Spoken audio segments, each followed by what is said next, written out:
Dana lahir pada tanggal 6 Desember 1957 di California. Ibunya merupakan seorang mantan ratu kecantikan yang agresif dan sombong. Ketika Dana berusia 2 tahun, ayahnya menceraikan ibunya setelah mendapati kalau ibunya bergulat dengan wanita yang lebih tua karena merasa tidak suka.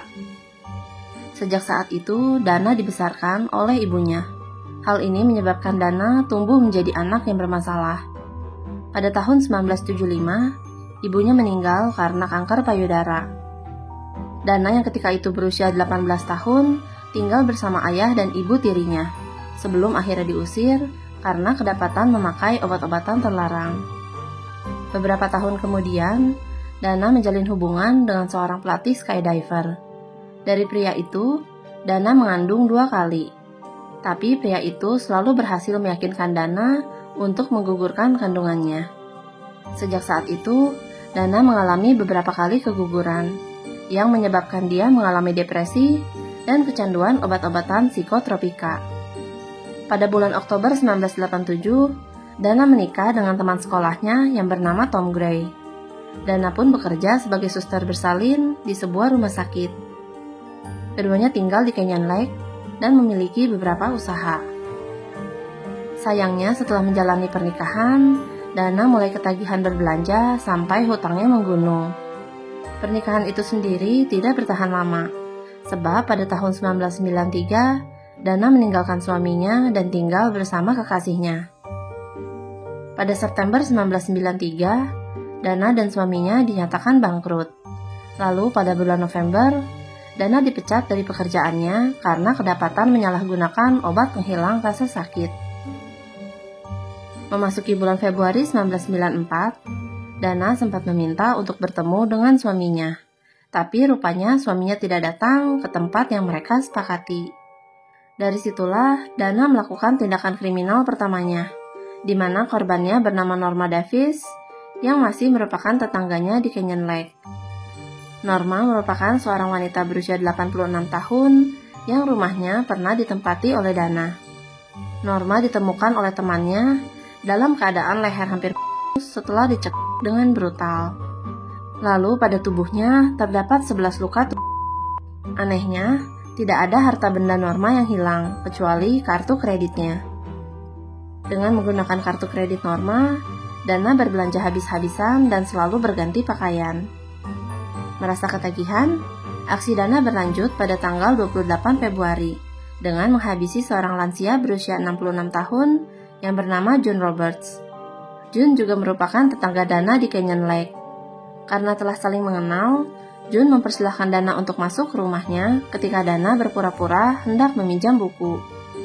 Ketika June sedang lengah, Dana mencabut kabel telepon dan mengikat leher June menggunakan kabel itu. 1 jam kemudian, Dana menggunakan 2 kartu kredit milik June untuk berbelanja. Tanggal 10 Maret, Dana kembali menyerang seorang wanita bernama Dorinda Hawkins. Dorinda yang bekerja di sebuah toko antik sedang sendirian ketika Dana masuk dan berpura-pura ingin membeli sebuah bingkai foto. Ketika Dorinda lengah, Dana berusaha menyerangnya menggunakan kabel telepon. Tapi karena usia Dorinda masih 58 tahun, maka dia mampu melawan Dana dan berhasil selamat. Dana pun hanya mengambil uang Dorinda sebesar $25 sebelum pergi berbelanja. Dorinda pun melaporkan Dana ke polisi. Keesokan harinya, berita mengenai Dana sudah masuk ke koran. Sayangnya, sebelum Dana berhasil ditangkap, dia telah melakukan satu pembunuhan terakhir kepada seorang lansia.